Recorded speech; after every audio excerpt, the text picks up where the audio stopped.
በግንኙነት ጊዜ ወንድ የሚሰራቸው 7 ስህተቶች። ሰላም እንደምን አላችሁ ቤተሰቦቼ፣ ተመስገን አብይ ነኝ የሳይኮሎጂ ባለሙያ። እንግዲህ በዚህ ሙያ ውስጥ ወደ 8-9 ዓመት ቆይቻለሁ። ዛሬ በዚህ ቪዲዮ ጾታዊ ግንኙነት በሚደረግበት ጊዜ ላይ ወንድ ባለማወቅ ባለመረዳት የሚሰራቸውን ስህተቶች እናያለን። ሰብስክራይብ እያደረጋችሁ ይህን ቪዲዮ እስከ መጨረሻው ማየት እንዳትረሱ። እንደምታውቁት ጾታዊ ግንኙነት የሁለት ሰዎች የጋራ ጉዳይ ነው። እሱም ደስተኛ መሆን ያለባቸው መርካት ያለባቸውና ጥሩ ጊዜ ማሳለፍ የሚገባቸው ጊዜ። ይህንን ለማድረግ ደግሞ የሁለቱም ኃላፊነት ነው። እሷም እንደ ድርሻዋ የምትወስደው ኃላፊነት አለ፣ እሱም ደግሞ እንደ ድርሻዋ የሚወስደው ኃላፊነት አለ። አንዳቸውን ቁጭ ብሎ የሚጠብቁበት አይደለም። ሁለቱም የሚጫወቱበት የጋራ የሆነ ጌም ነው። በዚህ ጌም ውስጥ ሁለቱም ደስተኛ መሆን፣ ጥግ ድረስ መድረስ፣ የማይረሳ ጊዜ ማሳለፍ እና ጥሩ የሆነ ፍቅርን መመጋገብ ሁለቱም የሚጠበቅባቸው ነገር ነው።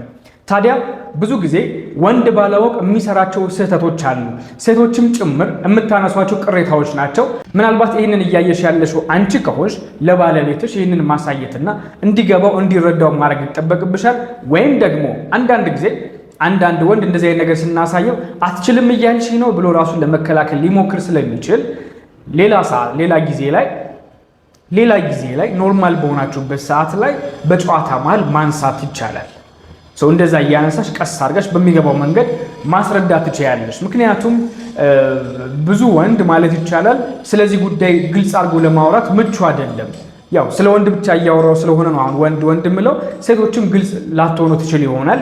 ወንድ ደግሞ የበለጠ ይህን ጉዳይ ብታነሱበት አትችልም ማለት ነው አልችልም ማለት ነው የሚለውን እንዲያነሳና የበታችነት ስሜት እንዲሰማው በራሱ እንዲያፍር ድጋሚ አንቺ ጋር ግንኙነት እንዳያልም ይከለክለዋል። ይሄን ነገር ስታስረጁና ስታሳዩ ስማርት በሆነ መንገድ መሆን አለበት።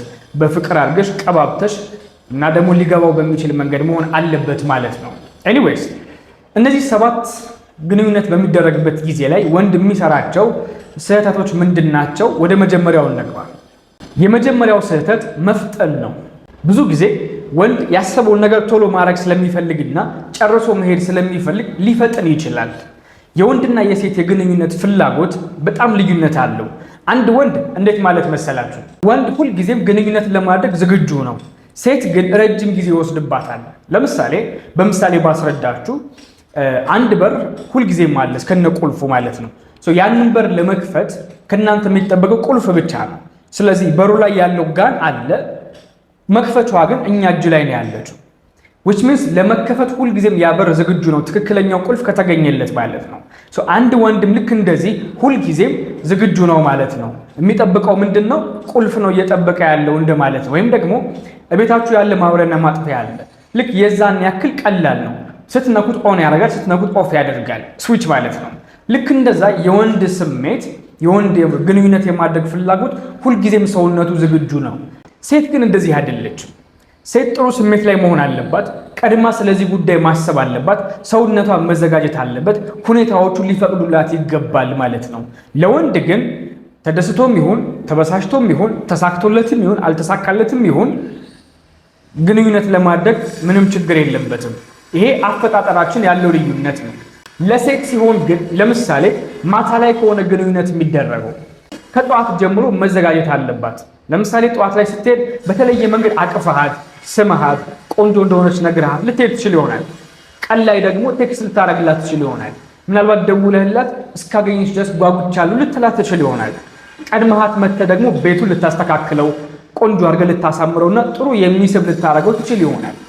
በዚህ መንገድ አትሊስት እያሰበችበት እንድትውልና ሰውነቷ እንዲዘጋጅ መሆን አለበት። ካልሆነ ግን አንዲት ሴት በተለያየ ምክንያት ሰውነቷ ስለሚቀያየር ልክ እንደ ወንድ ፈለግኩ ማለት እሷ ፈለገች ማለት አይደለም። እኔ አምሮኛል ማለት እሷ ጋር አምሮት አለ ማለት አይደለም። እኔ ጋር ስሜቱ መጥቷል ማለት እሷ ጋር ስሜቱ መጥቷል ማለት አይደለም። ጊዜ ይፈልጋል ማለት ነው። ማቀድ፣ መነጋገር፣ መግባባት የሚጠይቅ ነገር ነው። ያ ስለሆነ መፍጠን አስፈላጊ አይደለም። የምትፈጥን ከሆነ ብዙ የአንተን ጉዳይ ብቻ ነው የምታስተውለው ማለት ነው። አንተ ደስተኛ መሆንህን በዚህ ጉዳይ መርካትህን እንጂ የእሷን ደስተኝነትን የእሷን መርካት የምታይበት መነጽር የለህም ማለት ነው። የመጀመሪያው ወንድ የሚሰራው መፍጠን ነው ማለት ነው። ወደ ሁለተኛው ነገር። ሁለተኛው አንድ ዘዴ ለሁል ጊዜ የሚሰራ አይደለም። አንድ ጊዜ የሰራ ዘዴ ሁሌ ይሰራል ማለት አይደለም። ይኸውልህ ስለ ሴት አንደርስታንድ ማድረግ ያለብን ነገር ምንድነው? ሴት ሰውነቷ በየጊዜው ይቀያየራል። ሆርሞናል ቼንጅ ስላለ የስሜት ሁኔታዋም ይቀያየራል። ግንኙነት የማድረግ ፍላጎት አላት ማለት በፊት ከነበረው ጋር ተመሳሳይ ነው ማለት አይደለም። ለምሳሌ መንስትሬሽን ፔሪድ ወይም ደግሞ የወር አበባ ከማየቷ በፊትና በኋላ ስሜቷ አንድ ላይ ሆን ይችላል። አየው፣ ያ ማለት ከማየቷ በፊት ግንኙነት ብታደርጉና ካየች በኋላ ቢሆን አንድ አይነት አይደለም ሁኔታው። አንዱ ላይ የሰራው ዘዴ ሌላው ላይ ይሰራል ማለት አይደለም። ሲጀመር ዘዴ አይደለም ይዘህ የምትገባው፣ እሷን ነው አንደርስታንድ የምታረገው። የጋራ ጉዳይ አይደል? የሁለታችሁም አይደለም? የሁለታችሁም ከሆነ እየተናበባችሁ ነው የሚሆነው ማለት ነው። የእሷን ፍላጎት የእሷን ስሜት ያለችበትን ሁኔታ እየተረዳህ ከዛ አንጻር ነው የምትፈሰው። የማይሆን ከሆነ ታቆማለህ፣ መቀየር ካለብህ ትቀይራለህ። አንድ ዘዴ ብቻ ከሆነ ግን ይዘህ የምትሄደው አጋጣሚ የእሷ ስሜት ሌላ ቢሆንና በዛ ጉዳይ ደስተኛ ባትሆን ለመቀየር ትቸገራለህ። ምክንያቱም የያዝከው አንድ ዘዴ ነዋ። ከዛ ይልቅ ግን ከእሷ ጋር ለመግባባት ሁኔታዎቹን ለማሳመር እሷን አንደርስታንድ በማድረግ የእሷን ሁኔታ በመረዳት እንደዛ ሁኔታ ጌሙን ጨዋታውን ለመምራት ከሆነ ያንተ ሐሳብ ጥሩ ይሆናል። አንድ ዘዴ ግን ለሁል ጊዜ ይሰራል ብሎ ማሰብ በጣም ሞኝነትና አለማወቅ ነው። ወደ ሶስተኛው እንለፍ። ሶስተኛው አውቃለሁ የሚል ስሜት ነው። ብዙ ወንድ የምትፈልገውን ነገር አውቃለሁ፣ እንዴት እንደማስደሳት አውቃለሁ፣ እንዴት በዚህ ጉዳይ ላይ ደስተኛ እንደማረጋት እኔ አውቃለሁ ብሎ ጉራውን ሲቸረችር እናያለን።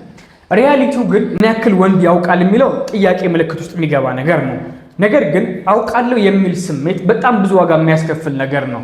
በግንኙነት ላይ ብቻ አይደለም፣ በየትኛውም የህይወት መስመር ላይ አውቃለሁ የሚል ኩራትና ትዕቢት፣ አውቃለሁ የሚል ማይንድ ሴት ሁልጊዜ ጉዳት ያመጣል። ከዚህ ሁሉ መጠየቅ ነው። እንደምታውቅ እንኳን ቢሰማ ምናልባት የምታውቀውና መሆን ያለበት ነገር አንድ መሆኑን ለማወቅ የእሷን ፍላጎት ለማወቅ መጠየቅ አስፈላጊ ነው። ነገር ግን ለብዙ ወንድ መጠየቅ አላዋቂነት ነው፣ መሸነፍ ነው። እንዳልኳችሁ ለብዙ ወንድ ግንኙነት ላይ የተመለከተ ጥያቄ ማንሳት በጣም ሴንሲቲቭ ኢሹ ነው። ቀስ ብላችሁ ነው የምታነሱት፣ ተጠንቅቃችሁ ነው የምታነሱት ማለት ነው። ያ ስለሆነ መጠየቅ ለወንድ መሸነፍ፣ አታውቅም መባል ስለሆነ አይጠይቅም። ነገር ግን ለወንዶች የምመክረው ነገር ምንድነው? መጠየቅ በጣም ቀላል ነገር ነው። ምክንያቱም ያንተ ጉዳይ ብቻ አይደለም። ግንኙነቱን ጥሩ ማድረግ አንተ ላይ ብቻ የተጣለ ነገር አይደለም፣ የጋራ ጉዳይ ነው። ብቻህን የምታረገው አይደለም፣ ሁለታችሁ የምታረጉት ነገር ነው። የሁለታችሁ ፈቃድ ነው። ያ ስለሆነ ያንተን ፍላጎት እሷም ትጠይቃለች፣ አንተም ደግሞ የእሷን መጠየቅ ይገባሃል። ልክ ነው ብለህ ያሰብከውም ካለ ያሰብከው መንገር ምትችላለህ። በዛ መንገድ መነጋገር ያስፈልጋል። አይ ነው ይሄ ለኛ ካልቸር በጣም ዊርድ ነው፣ ግን ደግሞ በጣም ብዙ ትዳሮች የሚፈርሱበት አንዱ ምክንያት ይሄ ነው። በጣም ብዙ ቺቲንግ የሚፈጠርበት፣ መማገጥ የሚፈጠርበት ዋናው ምክንያት ይሄ ነው። ብዙ ሰዎች ደስተኛ ያልሆኑበት ምክንያት ይሄ ነው። ከዛም አልፎ ብዙ ቀውሶች እየመጣ ያለበት ምክንያት ይሄ ስለሆነ ግን ደግሞ አይነገርም። መነገርና ጉዳዩ መፍትሄ ማምጣት ስላለበት ነው እኔም ደፍሬ ይሄን ርዕስ ማነሳው። ስለዚህ ለመጠየቅ አትፍራ ማለት ነው። ፍላጎትሽ ምንድን ነው? በምን አይነት ሁኔታ ቢሆን ያስደስትሻል? ምን ባደርግልሽ ነው አንቺ ደስተኛ የሚያደርግሽ የሚለው መጠየቅ አለብህ። ስትጠይቅ የእሷን ፍላጎት ትነግርሃለች፣ አንተም የምትችለውን ደግሞ ታረጋለህ። በሂደት ደግሞ እያሻሻልከው ትመጣለህ። በዚህ መንገድ ማሰብ በጣም የተሻለ ነው እና በጣም ቀላል ነገር አድርጋችሁ ማሰብ አስፈላጊ ነው። አካብደን ስለምናየው፣ ሌላ ዓለም ስለምናስመስለው፣ ትልቅ ጉዳይ አድርገን ስለምናስመስለው በጣም እንጠነቀቃለን። ከልክ ያለፈ ነገር ነው የምናደርገው እና በኋላ ጨርሰን ለማውራት ነው የምንጣደፈው። ይህ አይደለም ጉዳዩ አንተም እሷም ደስተኛ መሆንና የፍቅር ህይወታችሁን ማስቀጠል፣ ፍቅርን መመጋገብ ነው ትልቁ ጉዳይ። ሁለተኛው ስህተት አውቃለሁ ብሎ ማሰብና አለመጠየቅ ነው። አራተኛው በግንኙነት ጊዜ አንድ ወንድ የሚሰራው አራተኛው ስህተት መጨረሻው ላይ ማተኮር ነው። ልክ የመጀመሪያው ላይ መፍጠን እንዳልኩት የመጀመሪያው መፍጠን ግንኙነት ለማድረግ ነው። ይሄኛው ደግሞ ቶሎ ለመጨረስ ነው እና መጨረሻው ላይ ነው ትኩረቱ። ማለት የምፈልገው ነገር አድርጌ አሳክቼ እንዲህ አድርጌ የሚል ወኔ ስላለ ወንድ ጋር ሁልጊዜ መጨረስ ነው ፍላጎቱ። ያ ስለሆነ የእሷ ፍላጎት ሳያልቅ እሱ ፍላጎት ብቻ ቀድሞ ያልቃል ማለት ነው። በዚህ መንገድ አለመጣጣም ይፈጠራል። ይኸውልህ ጾታዊ ግንኙነት ማድረግ ቶሎ መጨረስ አይደለም፣ ፕሮሰስ ነው፣ ሂደት ነው። በዛ ሂደት ውስጥ አብሮ መተጋገዝ፣ መግባባት፣ ስሜት ለስሜት መቆራኘት፣ መናበብ፣ አንድ መሆን ነው ያለው። ይህንን ሂደት አብረህ መፍሰስና እሷንም ሳትጫናት ዘና ብለህ እንድትቆይ አንተም ዘና ብለህ ያለውን ጉዳይ መጨረስ እንድትችሉ መሆን አለበት። ካልሆነ ግን አእምሮህ በሀሳብ ከተወጠረና ሀሳብህ ከሆነ የያዘ እና ግንኙነት የምታደርገው እንደው ቀለል እንዲል ብቻ ከሆነ አሁን ምለው ጉዳይ ሊሆን አይችልም። ነገር ግን ትክክለኛው ግንኙነት መሆን ያለበት አንደርስታንድ አድርጋት ስለሆነ እሷም አንተን አንደርስታንድ አድርጋም ስለሆነ የሚሆነው በመናበብና በስሜት በመገናኘት ስለሆነ የሚሆነው መጨረሻ ላይ አይደለም የምታተኩረው ሂደቱ ላይ ያላችሁን የስሜት ቁርኝት ያለህን ደስታ ያላትን ደስታ ነው እያየህ የምትሄደው ፕሮሰሱን ኢንጆይ ማድረግና ዘና ማለት ይገባሃል እንጂ እንደ ስራ አይተው መጨረስ አይደለም ጉዳዩ ይሄ ስራ አይደለም ይሄ ፍቅር ነው ፍቅርና ስራ የተለያዩ ነገሮች ናቸው ፍቅር ሲሆን ፕሮሰሱን ነው ኢንጆይ የምታረገው ሂደቱን ነው የምትቀጥለው ማለት ነው ይሄኛው ሌላው የምንሰራው ስህተት ነው መጨረሻው ላይ አይደለም ማተኮር ያለብህ ከመጀመሪያው ጀምሮ ያለውን ሂደት አብረህ መሆንህን እርግጠኛ መሆን አለብህ አምስተኛው ወንድ ግንኙነት ላይ የሚሰራው ስህተት ዝምታ ያበዛል ጥናቶች እንደሚያሳዩት ብዙ ሴቶች በግንኙነት ጊዜ ማውራት ይፈልጋሉ ብዙ ወንድ ደግሞ ማውራት አይፈልግም ጉዳዩን ቶሎ ጨርሶ ወደ ሌላ ጉዳይ መሄድ ስለሆነ የሚፈልገው እንደ ስራ ስለሆነ ማይንዱ ላይ ያለው ማውራት ብዙ ፍላጎት የለውም ለሴት ደግሞ በተቃራኒው መንገድ ነው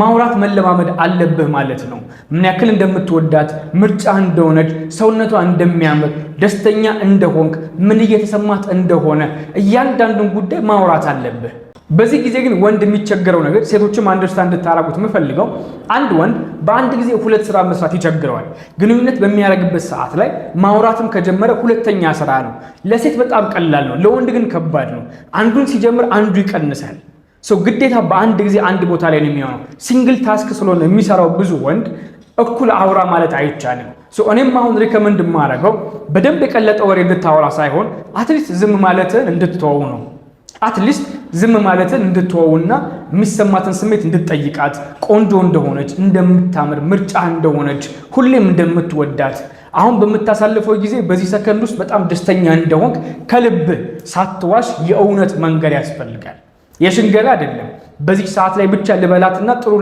ጥሩ እንዲሰማት ላድርግ አይደለም የእውነት የምታረገው ጉዳይ መሆን አለበት የእውነት ሲሆን እሷም የእውነት ይሰማታል የበለጠ ግንኙነቱ ያማረ ይሆናል የማይረሳ ይሆናል የፍቅር ህይወታችሁን ረጅም ርቀት የምታስቀጥሉበት ይሆናል ማለት ነው ዝምታህን መስበር መቻል ያስፈልጋል ማለት ነው ወደ ቀጣዩ እንለፍ ስድስተኛው በግንኙነት ጊዜ ወንድ የሚሳሳተው ሌላኛው ጉዳይ ሰውነቷን ሙሉ መንካት እንዳለበት ይሰማዋል ያ ማለት መንካት አለብህ መዳበስ አለበት የሚባል ወሬ የሰማ ሊሆን ይችላል እና ሙሉ ሰውነት ለመንካት ነው የሚሮጠውና ዳንስ ነው የሚያስመስለው ኖ አይደለም መረጋጋት አለብህ አንደኛው ሁለተኛው ሁሉን ሰውነት መንካትም ላይ ይጠብቅብህ ይችላል አንደኛ ስትነካ የምትወደው የሰውነት ክፍል እሷን መጠየቅና ማወቅ አለብህ እስካሁን በነበራችሁ ግንኙነት ባላችሁ የፍቅር ህይወት ይሄንን ለይተህ ልታውቅ ይገባል እማታውቀው ደግሞ አሁን መጠየቅ ትችላለህ ሁለተኛ ያንን የምታረገው ቀስ ብለህ ነው ምሩጭ አይደለም ሂደት አይደል ፕሮሰስ አይደለ ውጤቱ ላይ አታተኩር መጨረሻው ላይ አታተኩር ብያለሁ ሂደቱ ላይ ጊዜ ወሰድ ብያለሁ ያ ማለት የሆነ ሰውነት ክፍሏን ስትነካው ምን እንደሚሰማት ማየት አለብህ አንተ በሚሰማህን ስሜት ጭምር እያየህ መምጣት አለብህ የእሷን ምላሽ እያየህ ነው መሆን ያለበት እንጂ መንካት ስላለብህ ብቻ መንካት አይደለም ይሄ ሌላ ጉዳይ አይደለም ይኸውልህ እየተናበብክና ሰውነቷን እያነበብከው ስሜቷን እያነበብከው ቀና ብለህ እያየሃት የሚሰማት ስሜት ምን እንደሆነ እየተረዳሃት እሱን እየተረጎምክላት ነው የምትሄደው አሁን ማውራው ጉዳይ በአንድ ጊዜ የሚቻል ነገር እንዳልሆነ ይገባኛል በሂደት የምንችለውና ልምምድ የሚጠይቀን ነገር ነው በዚህ መንገድ ማሰብ ከጀመራችሁ ግን በእርግጠኝነት ያላችሁ የግንኙነት ህይወት በጣም የሚያምር ነው የሚሆነው ትዳራችሁን ፍቅራችሁን ታስቀጥሉበታላችሁ መሆን ያለበት መሮጥ ሳይሆን የምትወደውን የሰውነት ክፍል ከለየህ በኋላ እሱን ቀስ አድርገህ መንካት ነው በስሜት መገናኘት ነው ዝም ብለህ ዘለህ መዳበስም አይደለም መንካት ባለብህ ስሙዝ በሆነ መንገድ ማሳጅ ማድረግ አይነት የለም በዛ አይነት ማድረግ ነው እንዴት እንደሚደረግ ግራ ከገባ በሐሳብ ላይ ብዙ ጽሁፎች አሉ ብዙ ቪዲዮዎች አሉ ምናልባትም ያለፈ ገዛ የሚያስፈልግ ከሆነ ደግሞ ስልክ ቁጥሬም ስላለ በዛ ላይ መደወል ትችላላችሁ ስለዚህ ሰውነት መንካት እንዴት እንደሆነ የት ጋር እንደሆነ በምን ፍጥነት እንደሆነ ማሰብ አለብህ ከዚህ በፊት የነበራችሁ ግንኙነት ላይ እንዴት እንደነበርክ መጠየቅ አለብህ ማለት እንዴት ነበር የነበረን ስሜት ሰውነትሽን ስነካው ምን ይሰማሽ ነበር በጣም ትፈጥን ነበር ልትል ትችላለች ወይ ትነካኝ ነበር እንዴ ልትል ትችላለች አሪፍ ነህም ልትል ትችል ይሆናል ወይ ደግሞ ያንን መጠየቅና ማሻሻል አለብህ ጾታዊ ግንኙነት ማድረግ ልክ እንደ ችሎታ ነው እየገባን በሄደ ቁጥር ይገባናል እናስተካክለዋለን ካልገባን ግን ሁሌም ልክ ነን ብለን ካሰብን ግን እዛው ቦታ ላይ ነው የምንቆመው ያ ስለሆነ የሚሻሻል የሚያድግ ነገር ነው ሙያዊ ገዛ የሚያስፈልግ ከሆነ ባለሙያ ጋር መሄድ ነው ከዛ ውጭ ግን ከተናበብን ከተግባባን ካወራን በጣም የሚያምር የሚስተካከል ጉዳይ ስለሆነ ብዙ የሚያስጨንቃችሁ ነገር አይደለም ማለት ነው 7ኛው አንድ ወንድ ጾታዊ ግንኙነት በሚያደርግበት ጊዜ የሚሳሳተው ነገር ነጥብ ለማስቆጠር ይሮጣል። ሁሌም ነጥብ ለማስቆጠር ይሮጣል። አንድ ጊዜ ልጅ እያለሁ ያደኩበት አካባቢ ምን ሰማሁኝ? በበራችን በኩል ያልፋሉ ሰዎችና ይሰማል። አጋጣሚ ልጁን አውቀዋለሁ እና ከጓደኛው ጋር እየሄደ የሚያወራው ምን ቢሆን ጥሩ ነው እስካሁን ድረስ አእምሮ ላይ አይጠፋምና ፕሊስ እንደዚህ የምታደርጉ ወንዶች ካላችሁ በጣም የሚያስጠላ በጣም ደርቲ የሆነ ወሬ ነውና ፕሊስ ተውት። የእናንተን ቫልዩ በጣም የሚያወርድ ነገር ነው። እና ምን ሲያወራ ሰማው? ያለፈው ሌሊት ላይ ከባለቤቱ ጋር ግንኙነት አድርገዋል እና እንዴት እንደነበረ እያንዳንዱ ጉዳይ ይዘረዝርለታል። እና በጣም ደስ አይልም። ሼምፉል ነው። ይሄ ፕራይቬት የሆነ ጉዳይ ነው። ባንተና በባለቤት መካከል ያለው ጉዳይ እዛው ነው የሚቀረው። መነገር ያለበት ጉዳይ ካል ቅሬታም ካለ እዛው ለሷ ነው የምትነግራት። ከዛ ያለፈ ከሆነ ግን ባለሙያ ጋር ልትመጡ ትችሉ ይሆናል። ደና ጥሩ እውቀት ልትመጡ ትችሉ ይሆናል። ከዛ ያለፈ በየሜዳው የሚበተን ፐብሊክ የሆነ ጉዳይ አይደለም። ካልሆነማ ምኑም ፕራይቬት ሆኖ እና ፕሊስ እዚህ ላይ እንድትጠነቀቁ ፈልጋለሁ። ወደ ነጥቤ ልመለስና ነጥብ ማስቆጠር አይደለም ጉዳዩ፣ ፐርፎርም ማድረግ አይደለም፣ ማሳካት ማሸነፍ አይደለም ጉዳዩ። የአብሮነት ጊዜ ማሳለፍ፣ አንተም ደስተኛ መሆን እሷም ደስተኛ መሆን፣ አንድ መሆን፣ ውህደት መፍጠር ነው እንጂ ሩጭ አይደለም። ይሄ ስራም አይደለም። ተረጋግተህ ዘና ብለህ ያለውን ሂደት የምታሳካበትና ስኬትህ መሆን ያለበት የእሷ ደስታ ነው። ስኬትህ መሆን ያለበት ሂደቱን አንተም ኢንጆይ እያደረገው ዘና ብለህ መሄድ መቻልህ ነው እንጂ መጨረስህ አይደለም። ነጥብ ለማስቆጠር አትሩጥ። እሷም ደስ ብሏት የጋራ ጊዜ ያሳልፋችሁ ደስተኛ ሆናችሁ ረግታችሁ ስታስታውሱት በጣም ደስ የሚላችሁ ጊዜ እንዲሆን መሆን አለበት። በዚህ ማይንድ ሴት ግንኙነት የምታረጉ ከሆነ ብዙ ነገሮች ይስተካከላሉ ማለት ነው። ለመከለስ ያክል 7ቱን ዋና ዋና ስህተቶች ልከልስላችሁ። መጀመሪያው መፍጠን ነው። ሁለተኛው አንድ ዘዴ ሁልጊዜ የሚሰራል ብሎ ማሰብ ነው። ሶስተኛው የእሷን ፍላጎት በደንብ አውቃለሁ ብሎ ማሰብና በራስ እርግጠኛ መሆን ነው። አራተኛው መጨረሻው ላይ ማተኮር ነው። ልክ እንደ ስራ ማሰብ ማለት ነው። 5ኛው ዝምታ ማብዛት አለማውራት። 6ኛ ሰውነቷን በፍጥነት መነካካት ወይም አንድ ቦታ ላይ ስታክ ማድረግ ነው። 7ኛው ነጥብ ለማስቆጠር መሮጥ። እነዚህ ዋና ዋና በግንኙነት ጊዜ አንድ ወንድ የሚሰራቸው ስህተቶች ናቸው። ባለማወቅ ባለመረዳት የሚሰሩ ስህተቶች ናቸው። መስተካከል መሻሻል የሚችሉ ጉዳዮች እንደሆኑ በጣም እርግጠኛ ነኝ። ሙያዬም ስለሆነ በደንብ አውቀዋለሁ። ቪዲዮውን እንደወደዳችሁ ተስፋ አደርጋለሁ። ሰብስክራይብ አድርጋችኋል ብዬ አምናለሁ። አሁን የሚቀራችሁ ሼር ማድረግና ኮሜንት ማድረግ ብቻ ነው። እወዳችኋለሁ። ቻው